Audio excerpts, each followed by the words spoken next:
Subscribe कीजिए सर्व संध्या दरबार के ऑफिशियल यूट्यूब चैनल को। मालिक जी के सत्संग की वीडियो सबसे पहले अपने मोबाइल आईपैड पर देखने के लिए सब्सक्राइब बटन दबाते समय बेल आइकन प्रेस करें और साथ में ऑल नोटिफिकेशन को भी ऑन करें। जय माता दी।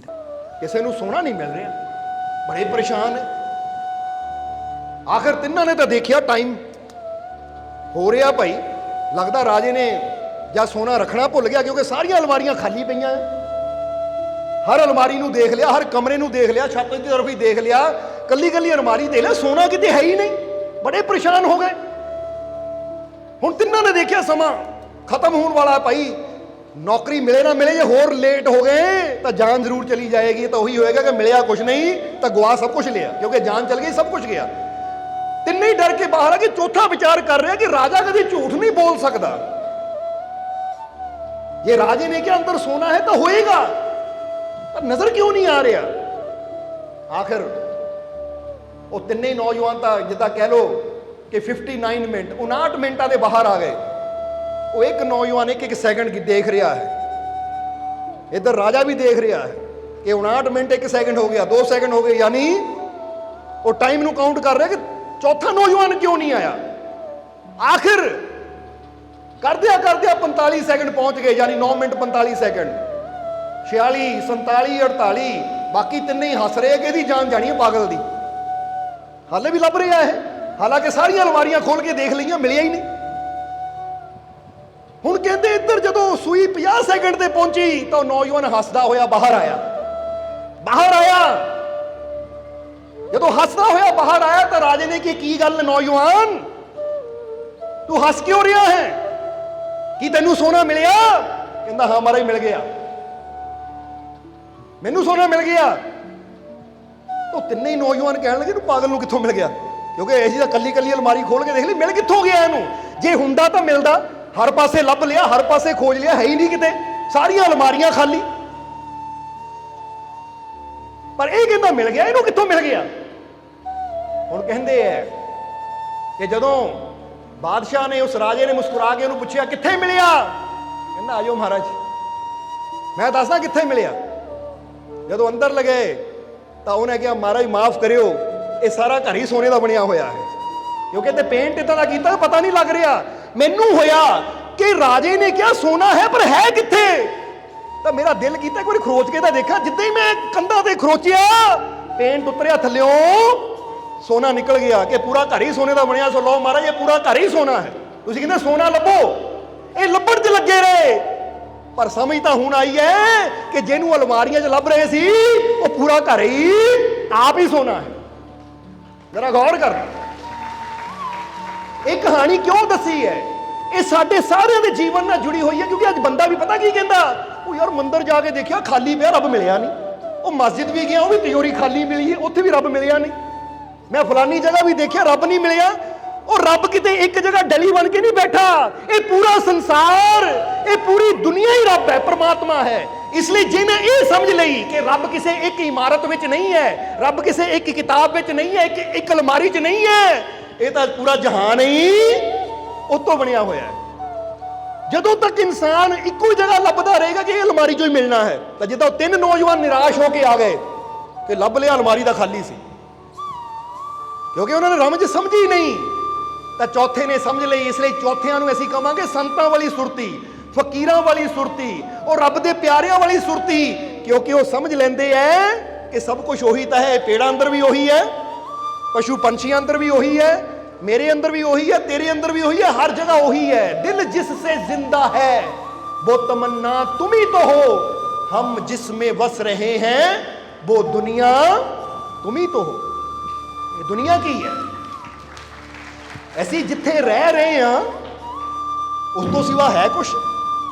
जदों असीं ये नुकता समझ लिया ना, तो साडे अंदर वो प्रेम की जोत जग जाती है कि सारा संसार ही परमात्मा है। जिद्दां हुण तुहानूं कोई पूछे तुहाडी बॉडी किहड़ी है, शरीर किहड़ा है, तुसीं कहना पूरा शरीर मेरा ही है। कहना उंगली, इहनूं उंगली कहंदे है, कहना भावें उंगली कहंदे पर है तो मेरा अंग। इनू कन कहते, इनू अख कहते, इनू नक कहते, पर है तो मेरा अंग। यानी नाम अलग अलग है पर है इको शरीर के हिस्से। इसी तरह पेड़ पौधे पशु पंछी ਤੁਸੀਂ ਔਰਤ ਮਰਦ ਨਾਮ ਅਲੱਗ-ਅਲੱਗ ਹੈ ਪਰ ਹੈ ਅਸੀਂ ਸਾਰੇ ਇੱਕੋ ਹੀ ਸਰੀਰ ਦੇ, ਯਾਨੀ ਆਪਣੇ ਰੱਬ ਦੇ, ਆਪਣੇ ਮਾਲਿਕ ਪਰਮਾਤਮਾ ਦੇ ਹਿੱਸੇ। ਨਾ ਉਹ ਸਾਡੇ ਤੋਂ ਜੁਦਾ ਹੈ ਤਾਂ ਨਾ ਅਸੀਂ ਉਸ ਤੋਂ ਜੁਦਾ ਹੈ। ਜਦੋਂ ਅਸੀਂ ਇਸ ਅਸਲੀਅਤ ਨੂੰ ਸਮਝ ਲਿਆ ਤਾਂ ਫਿਰ ਸਾਨੂੰ ਹਰ ਜਗ੍ਹਾ ਹੀ ਆਪਣੇ ਰੱਬ ਦੀ, ਆਪਣੇ ਮਾਲਿਕ ਦੀ, ਪਰਮਾਤਮਾ ਦੀ ਝਲਕ ਮਿਲਣੀ ਸ਼ੁਰੂ ਹੋ ਜਾਏਗੀ। ਇਸ ਲਈ ਰੱਬ ਨੂੰ ਇੱਕ ਜਗ੍ਹਾ ਨਾ ਲੱਭੋ, ਬਲਕਿ ਇਹ ਦੇਖਣਾ ਸ਼ੁਰੂ ਕਰੋ ਕਿ ਮੇਰਾ ਰੱਬ, ਮੇਰਾ ਮਾਲਿਕ ਹਰ ਜਗ੍ਹਾ ਮੌਜੂਦ ਹੈ। ਔਰ ਯਾਦ ਰੱਖੋ, ਜਦੋਂ ਹਰ ਜਗ੍ਹਾ ਅਸੀਂ ਉਹਨੂੰ ਦੇਖਣ ਦੀ ਕੋਸ਼ਿਸ਼ ਕਰਨੀ ਸ਼ੁਰੂ ਕਰ ਦਿੱਤੀ, ਜਦੋਂ ਹਰ ਜਗ੍ਹਾ ਉਹਨੂੰ ਦੇਖਣ ਦੀ ਕੋਸ਼ਿਸ਼ ਕਰਨੀ ਸ਼ੁਰੂ ਕਰ ਦਿੱਤੀ ਤਾਂ ਕੋਸ਼ਿਸ਼ ਕਰਦਿਆਂ ਕਰਦਿਆਂ ਇੱਕ ਦਿਨ ਨਜ਼ਰ ਵੀ ਉਹ ਆ ਜਾਏਗਾ। ਕਿਉਂਕਿ ਹਰ ਕੰਮ ਨੂੰ ਪਹਿਲਾਂ ਕੋਸ਼ਿਸ਼ ਕੀਤੀ ਜਾਂਦੀ ਹੈ, ਸਫਲਤਾ ਤਾਂ ਬਾਅਦ ਵਿੱਚ ਮਿਲਦੀ ਹੈ। ਬੋਲੋ ਇਦਾਂ ਹੁੰਦੀ ਹੈ ਕਿ ਨਹੀਂ? ਇੱਕ ਬੱਚੇ ਨੇ ਏ ਵੀ ਲਿਖਣੀ ਹੋਵੇ ਨਾ, ਕਾ ਵੀ ਲਿਖਣਾ ਹੋਵੇ, ਊੜਾ ਵੀ ਲਿਖਣਾ ਹੋਵੇ ਤਾਂ ਪਹਿਲੀ ਵਾਰ ਹੀ ਨਹੀਂ ਲਿਖ ਦਿੰਦਾ, ਪਹਿਲਾਂ ਟੇਢਾ ਮੇਢਾ ਲਿਖਦਾ ਹੈ, ਕੋਸ਼ਿਸ਼ ਕਰਨੀ ਪੈਂਦੀ ਹੈ। ਪਰ ਉਹ ਲਗਾਤਾਰ ਕੋਸ਼ਿਸ਼ ਕਰਦਾ ਹੈ ਤਾਂ ਫਿਰ ਉਹ ਅਕਸ਼ਰ ਸਹੀ ਲਿਖਣਾ ਸ਼ੁਰੂ ਕਰ ਦਿੰਦਾ ਹੈ। ਅਸੀਂ ਕਈ ਵਾਰ ਦੱਸਦੇ, ਬੱਚਾ ਚੱਲਣਾ ਵੀ ਮਾਂ ਦੇ ਪੇਟ 'ਚ ਨਹੀਂ ਸਿੱਖਦਾ, ਚੱਲਣਾ ਵੀ ਉਹ ਦੁਨੀਆ ਤੇ ਆਂਦਾ, ਇੱਕ ਇੱਕ ਕਦਮ ਪਹਿਲਾਂ ਖੜਾ ਹੁੰਦਾ ਹੈ, ਫਿਰ ਵਧਾਉਂਦਾ ਹੈ, ਗਿਰਦਾ ਹੈ, ਫਿਰ ਉੱਠਦਾ ਹੈ, ਉੱਥੇ ਵੀ ਬਾਰ-ਬਾਰ ਕੋਸ਼ਿਸ਼ ਕਰਦਾ ਤਾਂ ਫਿਰ ਦੌੜਨਾ ਸ਼ੁਰੂ ਕਰ ਦਿੰਦਾ ਹੈ। ਤੁਸੀਂ ਅੱਜ ਤੱਕ ਆਪਣੇ ਜੀਵਨ 'ਚ ਦੇਖੋ, ਅੱਜ ਤੁਸੀਂ ਜੋ ਵੀ ਕਰ ਰਹੇ ਹੋ, ਜਿੱਥੇ ਵੀ ਅੱਜ ਤੁਸੀਂ ਬੈਠੇ ਹੋ, ਇੱਥੇ ਇੱਕੋ ਵਾਰ 'ਚ ਨਹੀਂ ਪਹੁੰਚ ਗਏ, ਕੋਸ਼ਿਸ਼ ਕਰਕੇ ਸਿੱਖਿਆ ਹੈ ਤਾਂ ਗਿਆਨ, ਨੌਲੇਜ ਮਿਲੀ ਹੈ। ਸਮਝ ਆ ਰਹੀ ਹੈ ਨਾ? ਇਸ ਲਈ ਅਗਰ ਇਨਸਾਨ ਕੋਸ਼ਿਸ਼ ਕਰਦਾ ਹੈ ਤਾਂ ਫਿਰ ਕੀ ਹੁੰਦਾ? ਜਿੱਦਾਂ ਕਹਿੰਦੇ ਸਟੀਵਨ ਹਾਕਿੰਸ ਨੇ, ਇੱਕ ਵਿਗਿਆਨਿਕ ਸੀ, ਉਹ ਜਾਣਨ ਦੀ ਕੋਸ਼ਿਸ਼ ਕੀਤੀ ਬਲੈਕ ਹੋਲ ਬਾਰੇ, ਕਿਉਂਕਿ ਉਹਦੀ ਥਿਉਰੀ ਹੈ, ਉਹਦੀ ਖੋਜ ਹੈ।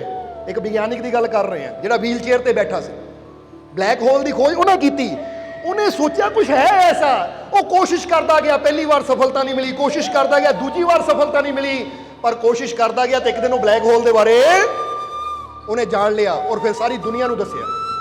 ਔਰ ਅੱਜ ਤੁਸੀਂ ਮਾੜਾ ਜਿਹਾ ਨੈਟ ਤੇ ਸਰਚ ਕਰੋ, ਤੁਹਾਨੂੰ ਸਾਰੀ ਜਾਣਕਾਰੀ 1 ਸੈਕਿੰਡ 'ਚ ਮਿਲ ਜਾਣੀ ਹੈ। ਤੁਸੀਂ ਕਹਿਣਾ ਬਸ ਆਹ ਚੀਜ਼ ਸੀ, ਤੁਹਾਨੂੰ 1 ਸੈਕਿੰਡ ਵਿੱਚ ਜਾਣਕਾਰੀ ਮਿਲਦੀ ਹੈ, ਪਰ ਉਹ ਵਿਗਿਆਨਿਕ ਨੂੰ ਖੋਜ ਕਰਨ 'ਚ ਕਿੰਨੇ ਸਾਲ ਲੱਗ ਗਏ। ਕਿਉਂਕਿ ਜੋ ਪਹਿਲੀ ਵਾਰ ਕੋਈ ਚੀਜ਼ ਕੀਤੀ ਜਾਂਦੀ ਨਾ ਤਾਂ ਉਹਨੂੰ ਸਮਾਂ ਵੀ ਲੱਗਦਾ ਹੈ, ਮਿਹਨਤ ਵੀ ਲੱਗਦੀ ਹੈ। ਪਰ ਜੇ ਬੰਦਾ ਕਰਦਾ ਰਵੇ, ਕੋਸ਼ਿਸ਼ ਕਰਦਾ ਰਵੇ, ਕੋਸ਼ਿਸ਼ ਕਰਦਾ ਰਵੇ, ਕੋਸ਼ਿਸ਼, ਤਾਂ ਫਿਰ ਉਹ ਆਪਣੀ ਮੰਜ਼ਿਲ ਤੱਕ ਵੀ ਪਹੁੰਚ ਜਾਂਦਾ ਹੈ। ਇਸ ਲਈ ਅੱਜ ਸਾਨੂੰ ਵੀ ਕੀ ਕੋਸ਼ਿਸ਼ ਕਰਨੀ ਪਏਗੀ? ਇਹ ਕੋਸ਼ਿਸ਼ ਕਰਨੀ ਪਏਗੀ ਕਿ ਅਸੀਂ ਪਰਮਾਤਮਾ ਨੂੰ ਸਿਰਫ ਇੱਕ ਮੂਰਤ ਅੰਦਰ ਨਾ ਸਮਝੀਏ ਕਿ ਮੂਰਤੀ ਅੰਦਰ ਪਰਮਾਤਮਾ ਹੈ, ਜਾਂ ਪਰਮਾਤਮਾ ਨੂੰ ਇੱਕ ਮੰਦਰ ਜਾਂ ਮਸਜਿਦ ਅੰਦਰ ਨਾ ਸਮਝੀਏ, ਜਾਂ ਇੱਕੋ ਹੀ ਸਥਾਨ ਤੇ ਨਾ ਸਮਝੀਏ। ਕਿਉਂਕਿ ਜੇ ਇੱਕ ਸਥਾਨ ਤੇ ਅਸੀਂ ਰੱਬ ਨੂੰ ਸਮਝ ਲਿਆ ਕਿ ਰੱਬ ਸਿਰਫ ਇੱਥੇ ਹੈ ਤਾਂ ਫਿਰ ਬਾਹਰ ਅਸੀਂ ਜੋ ਮਰਜ਼ੀ ਕਰੀਏ। ਬਸ ਇੱਥੇ ਜਦੋਂ ਆਣਾ ਰੱਬ ਇੱਥੇ ਹੀ ਹੈ, ਇੱਥੇ ਜਦੋਂ ਆਣਾ ਉਦੋਂ ਚੰਗੇ ਬਣ ਜਾਓ, ਬਾਹਰ ਜੋ ਮਰਜ਼ੀ ਕਰੀ ਜਾਓ। ਪਰ ਜੇ ਅਸੀਂ ਰੱਬ ਨੂੰ ਹਰ ਜਗ੍ਹਾ ਸਮਝਣਾ ਸ਼ੁਰੂ ਕਰ ਦਿੱਤਾ ਤਾਂ ਪਾਪ ਕਰਨ ਦੀ, ਬੁਰਾ ਕਰਨ ਦੀ ਆਪਸ਼ਨ ਸਾਡੇ ਕੋਲ ਰਹਿੰਦੀ ਨਹੀਂ ਹੈ। ਕਿਉਂਕਿ ਬੰਦਾ ਕਹਿੰਦਾ ਭਾਈ ਹੁਣ ਰੱਬ ਹਰ ਜਗ੍ਹਾ ਹੈ, ਜੇ ਮੈਂ ਇੱਥੇ ਵੀ ਕੋਈ ਬੁਰਾ ਕਰੂੰਗਾ ਤਾਂ ਮੇਰੇ ਰੱਬ ਨੇ ਦੇਖਣਾ ਵੀ ਹੈ ਤਾਂ ਮੈਨੂੰ ਪੁੱਛਣਾ ਵੀ ਹੈ, ਮੈਨੂੰ ਜਵਾਬ ਵੀ ਦੇਣਾ ਪੈਣਾ ਹੈ। ਇਸ ਲਈ ਅਸੀਂ ਕਈ ਵਾਰ ਦੱਸਿਆ, ਕਈ ਸਮਝਦਾਰਾਂ ਨੇ ਆਪਣੇ ਆਪ ਨੂੰ ਆਜ਼ਾਦ ਕਰਨ ਵਾਸਤੇ ਰੱਬ ਨੂੰ ਇੱਕ ਜਗ੍ਹਾ ਕੈਦ ਕਰ ਦਿੱਤਾ।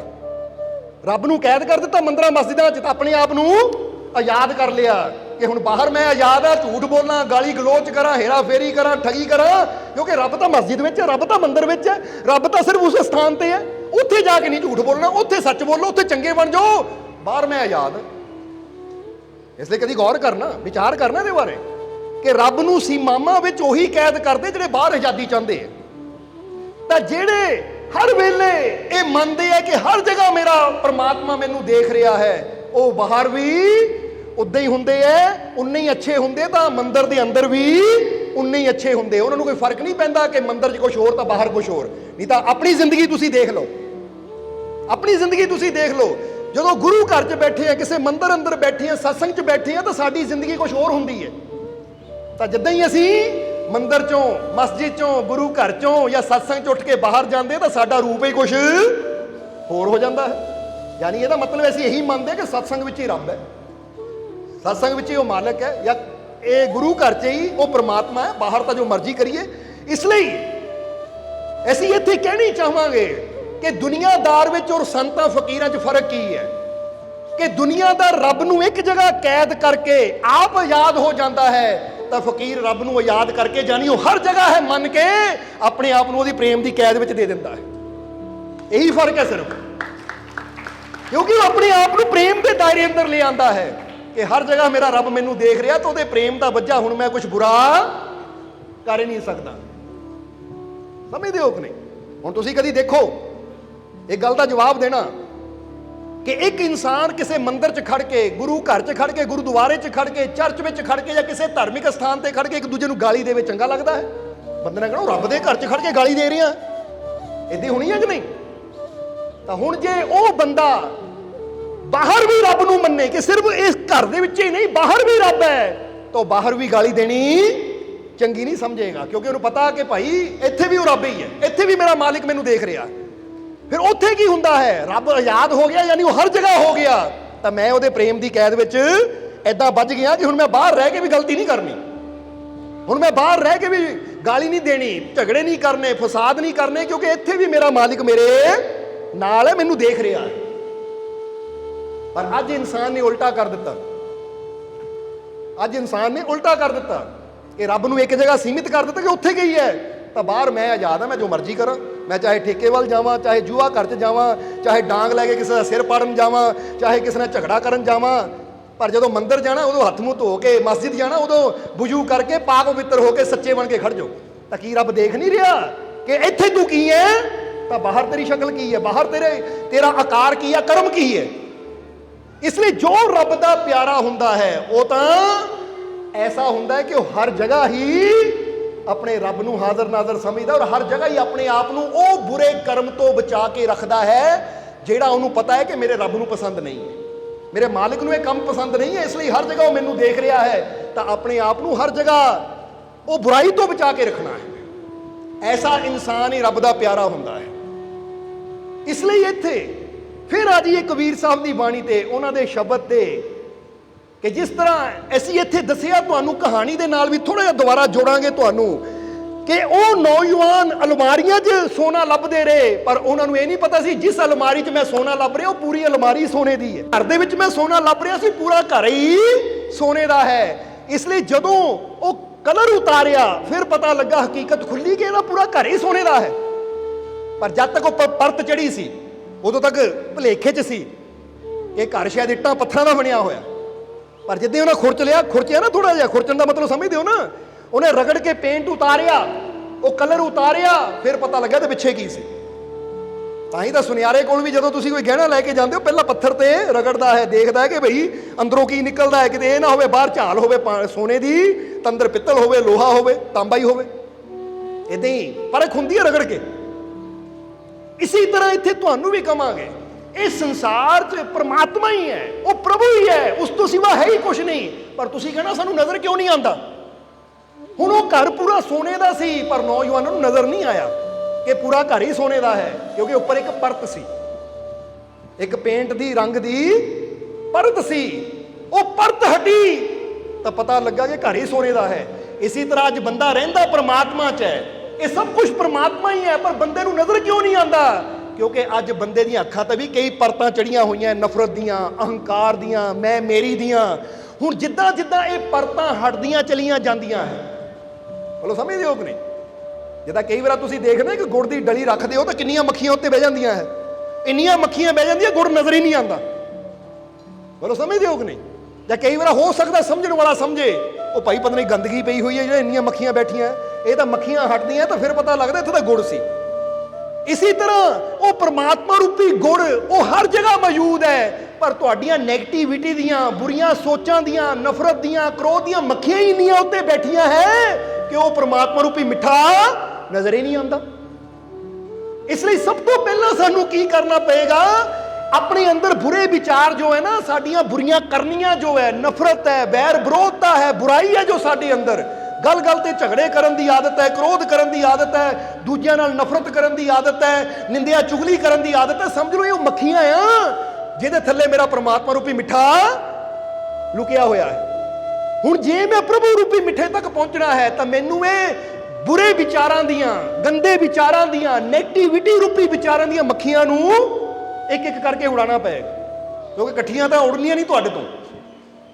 ਇਹ ਬਾਹਰਲੀ ਮੱਖੀ ਹੋਵੇ ਤੇ ਇੱਕ ਕਿੱਦਾਂ ਕੀਤਾ ਸਾਰੀਆਂ ਉੜ ਜਾਂਦੀਆਂ ਹੈ। ਪਰ ਜਦੋਂ ਬੰਦਾ ਕਹਿੰਦਾ ਮੇਰੇ ਅੰਦਰ ਨਫ਼ਰਤ ਵੀ ਹੈ, ਨਿੰਦਿਆ ਦੀ ਆਦਤ ਵੀ ਹੈ, ਨਸ਼ੇ ਦੀ ਆਦਤ ਵੀ ਹੈ, ਝੂਠ ਦੀ ਆਦਤ ਵੀ ਹੈ, ਲੜਾਈ ਦੀ ਆਦਤ ਵੀ ਹੈ, ਗਾਲੀ ਦੀ ਆਦਤ ਵੀ ਹੈ, ਹੁਣ ਇਹ ਬੁਰੀਆਂ ਮੱਖੀਆਂ ਇਕੱਠੀਆਂ ਉਡਾ ਦੇਵਾਂ ਤਾਂ ਇਕੱਠੀਆਂ ਉੜਨੀਆਂ ਮੁਸ਼ਕਿਲ ਹੈ, ਪਰ ਇੱਕ ਇੱਕ ਤਾਂ ਕੋਸ਼ਿਸ਼ ਕਰ ਸਕਦੇ ਹਾਂ ਕਿ ਨਹੀਂ, ਕਿ ਆ ਮੇਰੇ ਅੰਦਰ ਆ ਬੁਰਾਈ ਦੀ, ਜੇ ਫਰਜ਼ ਕਰੋ ਬੰਦਾ ਕਹਿੰਦਾ ਆ 10 ਬੁਰੀਆਂ ਮੱਖੀਆਂ ਮੇਰੇ ਨੂੰ ਚੁੰਬੜੀਆਂ ਹੋਈਆਂ ਹੈ, ਤੇ ਇੱਕ ਇੱਕ ਕਰਕੇ ਮੱਖੀ ਉਡਾਵਾਂ।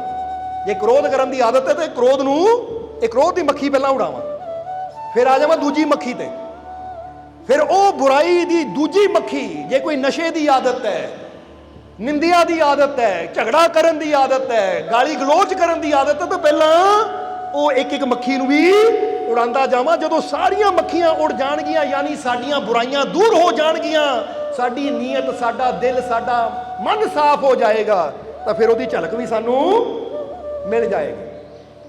ਤਾਂ ਹੀ ਤਾਂ ਕਹਿੰਦੇ ਨਾ ਕਿ ਸਿਰ ਤੇ ਟੋਪੀ ਤੇ ਨੀਅਤ ਖੋਟੀ, ਲੈਣਾ ਕੀ ਟੋਪੀ ਸਿਰ ਧਰ ਕੇ।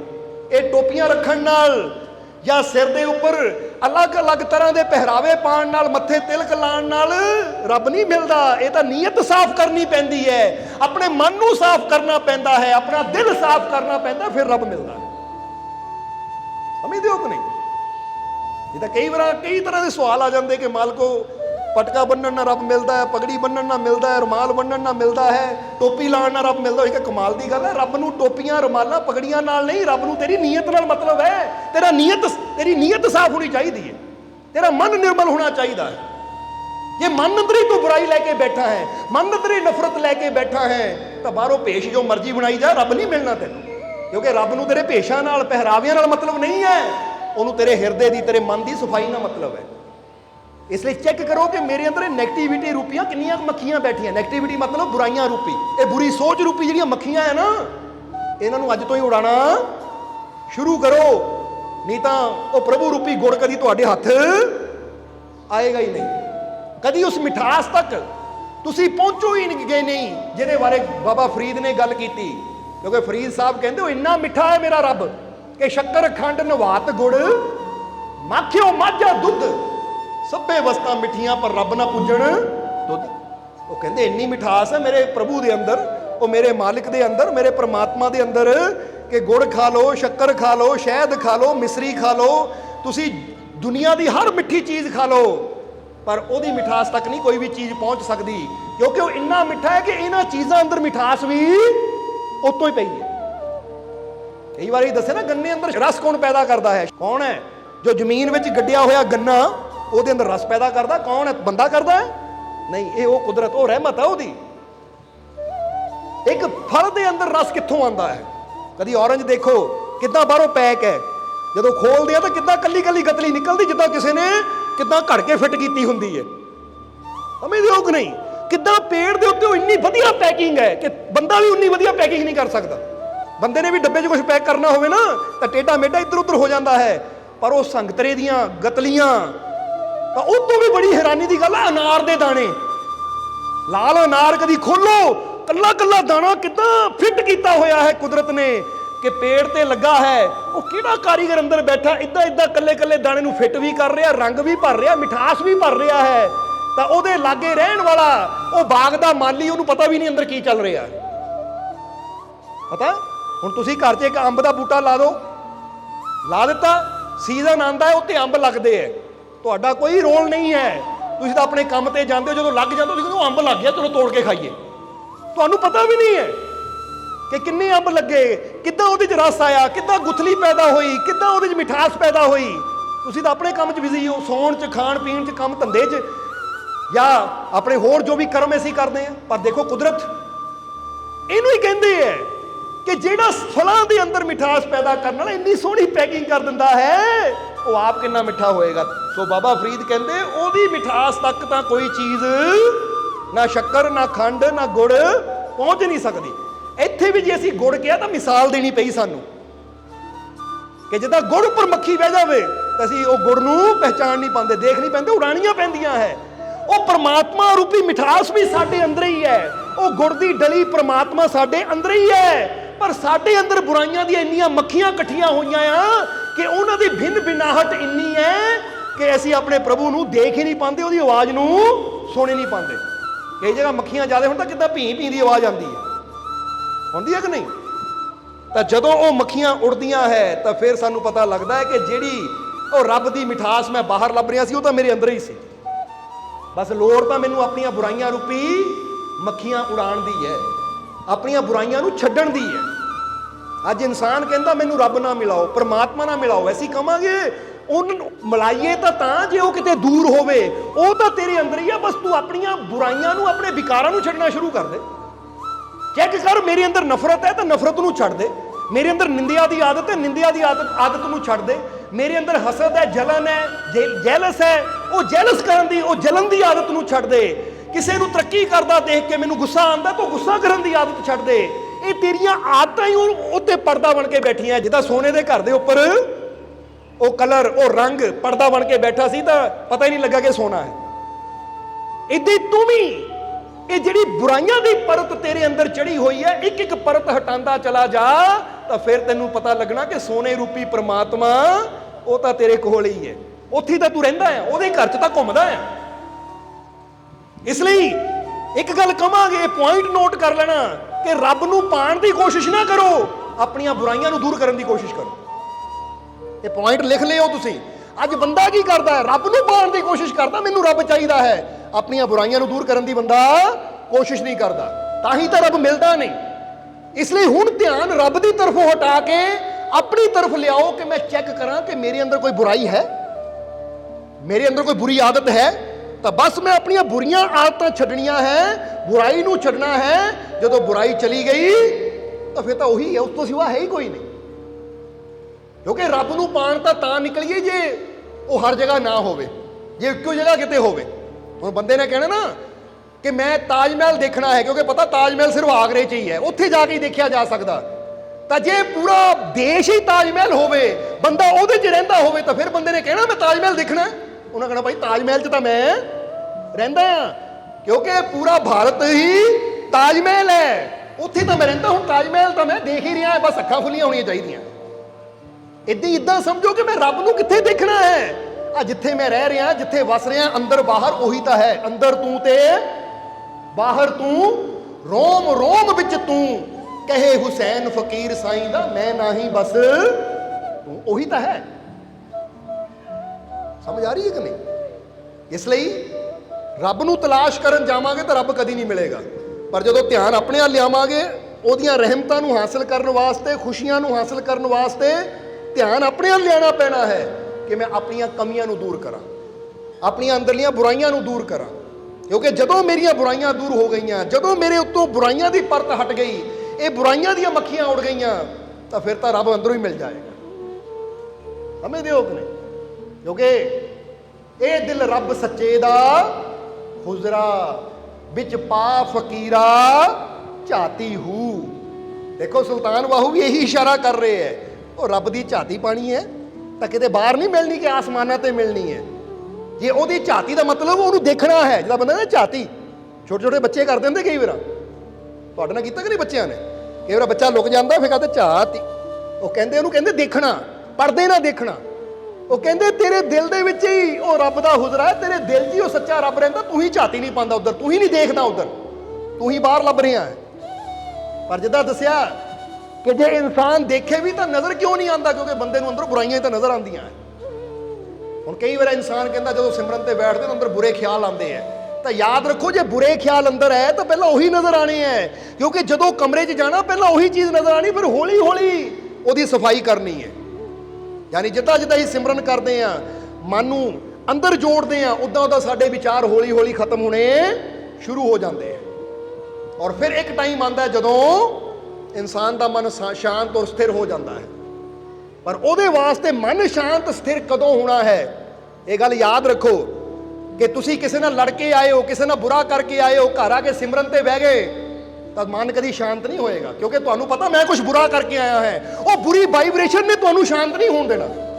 ਪਰ ਜਦੋਂ ਤੁਸੀਂ ਕੁਝ ਅੱਛਾ ਕਰਕੇ ਆਉਂਗੇ, ਕਿਸੇ ਭੁੱਖੇ ਨੂੰ ਖਾਣਾ ਖਿਲਾ ਕੇ ਆਉਂਗੇ, ਕਿਸੇ ਨਾਲ ਪਿਆਰ ਦੇ ਸ਼ਬਦ ਬੋਲ ਕੇ ਆਉਂਗੇ, ਯਾਨੀ ਕਿਸੇ ਨੂੰ ਖੁਸ਼ੀ ਦੇ ਕੇ ਆਉਂਗੇ, ਤੁਹਾਡਾ ਦਿਲ ਇੰਨਾ ਖੁਸ਼ ਹੋਣਾ, ਤੁਸੀਂ ਜਿੱਦਾਂ ਹੀ ਬੈਠਣਾ ਤੁਹਾਡਾ ਧਿਆਨ ਬੜੀ ਜਲਦੀ ਜੁੜ ਜਾਣਾ ਹੈ। ਅੱਜ ਬੰਦਾ ਧਿਆਨ ਤੇ ਤਾਂ 2.5 ਘੰਟੇ ਬਹਿਣ ਦੀ ਕੋਸ਼ਿਸ਼ ਕਰਦਾ, ਪਰ ਆਪਣੀ ਕਰਨੀ ਨੂੰ ਅੱਛਾ ਕਰਨ ਦੀ ਕੋਸ਼ਿਸ਼ ਬੰਦਾ ਨਹੀਂ ਕਰਦਾ। ਕਰਕੇ ਬੁਰਾ ਆਂਦਾ ਹੈ, ਬੁਰਾ ਕਰਕੇ ਆਉਂਦੇ ਆ, ਬੁਰੀ ਵਾਈਬ੍ਰੇਸ਼ਨ ਲੈ ਕੇ ਆਉਂਦੇ ਆ, ਤਾਂ ਬੁਰੀ ਵਾਈਬ੍ਰੇਸ਼ਨ ਜਦੋਂ ਅੰਦਰ ਚੱਲਦੀ ਹੈ ਤਾਂ ਮਨ ਉੱਤੇ ਕੰਬਦਾ ਰਹਿੰਦਾ ਹੈ। ਕਿਉਂਕਿ ਪਤਾ ਹੈ, ਤੁਸੀਂ ਕਦੀ ਗੌਰ ਕਰਨਾ, ਜਦੋਂ ਤੁਸੀਂ ਕੁਝ ਗਲਤ ਕਰੋਗੇ ਨਾ ਤੁਹਾਡਾ ਦਿਲ ਐ ਕਰਨਾ ਸ਼ੁਰੂ ਕਰ ਦੇਗਾ। ਸਮਝਦੇ ਹੋ ਕਿ ਨਹੀਂ? ਕਿਉਂਕਿ ਬੰਦੇ ਨੂੰ ਪਤਾ ਮੈਂ ਕੁਝ ਗਲਤ ਕੀਤਾ ਹੈ, ਅੰਦਰ ਇੱਕ ਵਾਈਬ੍ਰੇਸ਼ਨ ਹੋਣ ਲੱਗ ਜਾਂਦੀ ਹੈ, ਔਰ ਨੈਗੇਟਿਵ ਵਾਈਬ੍ਰੇਸ਼ਨ ਲੈ ਕੇ ਧਿਆਨ ਤੇ ਬੈਠਾਂਗੇ ਤਾਂ ਕਦੀ ਮਨ ਸ਼ਾਂਤ ਹੋਣਾ ਹੀ ਨਹੀਂ ਹੈ।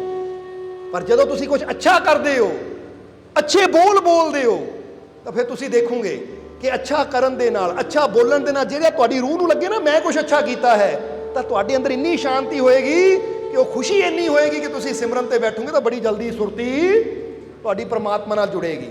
ਇੱਥੇ ਅਸੀਂ ਕੀ ਦੱਸਣਾ ਚਾਹੁੰਦੇ ਕਿ ਸਿਰਫ ਸਿਮਰਨ ਤੇ ਜ਼ੋਰ ਨਾ ਦਿਓ ਕਿ 2.5 ਘੰਟੇ ਬੈਠਣਾ, 3 ਘੰਟੇ ਬੈਠਣਾ, ਉਹਦੇ ਨਾਲ ਨਾਲ ਪਹਿਲਾਂ ਜ਼ੋਰ ਦਿਓ ਕਿ ਮੇਰੀ ਕਰਨੀ ਅੱਛੀ ਹੋਣੀ ਚਾਹੀਦੀ ਹੈ। 2.5 ਘੰਟੇ ਕੱਲ ਬਹਿ ਜਾਊਂਗਾ, ਅੱਜ ਪਹਿਲਾਂ ਕਰਨੀ ਅੱਛੀ ਕਰਨ ਦੀ ਕੋਸ਼ਿਸ਼ ਕਰਾਂ, ਅੱਜ ਪਹਿਲਾਂ ਆਪਣੇ ਅਮਾਲ ਅੱਛੇ ਕਰਨ ਦੀ ਕੋਸ਼ਿਸ਼ ਕਰਾਂ, ਅੱਜ ਪਹਿਲਾਂ ਇਹ ਕੋਸ਼ਿਸ਼ ਕਰਾਂ ਮੇਰੀ ਜ਼ੁਬਾਨ ਤੋਂ ਕੋਈ ਐਸਾ ਲਫ਼ਜ਼ ਨਾ ਨਿਕਲੇ ਜਿਹੜਾ ਕਿਸੇ ਨੂੰ ਬੁਰਾ ਲੱਗੇ, ਯਾਨੀ ਕੋਈ ਬਦਕਲਾਮੀ ਨਾ ਹੋਵੇ, ਕੋਈ ਨਿੰਦਿਆ ਨਾ ਹੋਵੇ, ਕੋਈ ਚੁਗਲੀ ਨਾ ਹੋਵੇ, ਮੈਂ ਨਫ਼ਰਤ ਨਾ ਕਰਾਂ, ਮੈਂ ਕਿਸੇ ਨਾਲ ਬੁਰਾ ਨਾ ਕਰਾਂ।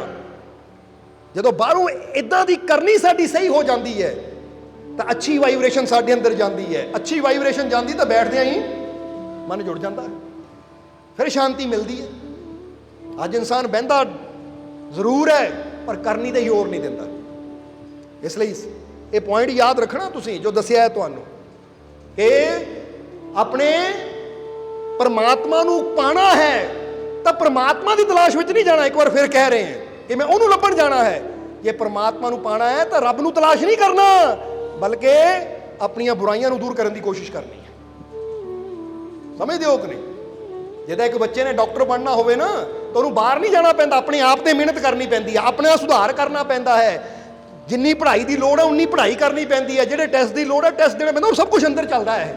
ਜਿੱਦਾਂ ਜਦੋਂ ਆਪਣੇ ਤੇ ਮਿਹਨਤ ਕਰਦਾ ਹੈ ਉਦਾਂ ਉਦਾਂ ਉਹ ਡਾਕਟਰ ਦੀ ਡਿਗਰੀ ਦੇ ਨੇੜੇ ਆ ਜਾਂਦਾ ਹੈ। ਤਾਂ ਜੇ ਬਾਹਰ ਹੀ ਡਾਕਟਰਾਂ ਪਿੱਛੇ ਘੁੰਮੀ ਜਾਵੇ, ਡਾਕਟਰਾਂ ਦੇ ਕੱਪੜਿਆਂ ਪਿੱਛੇ ਘੁੰਮੀ ਜਾਵੇ ਤਾਂ ਫਿਰ ਸ਼ਾਇਦ ਕਦੀ ਡਾਕਟਰ ਬਣੇਗਾ ਹੀ ਨਹੀਂ। ਇਸੇ ਤਰ੍ਹਾਂ ਪਰਮਾਤਮਾ ਨੂੰ ਪਾਣਾ ਹੈ ਤਾਂ ਧਿਆਨ ਰੱਬ ਦੀ ਤਰਫ ਨਾ ਰੱਖੋ, ਧਿਆਨ ਆਪਣੀ ਕਰਨੀ ਦੀ ਤਰਫ ਰੱਖੋ ਕਿ ਮੇਰੀ ਕਰਨੀ ਕੈਸੀ ਹੈ।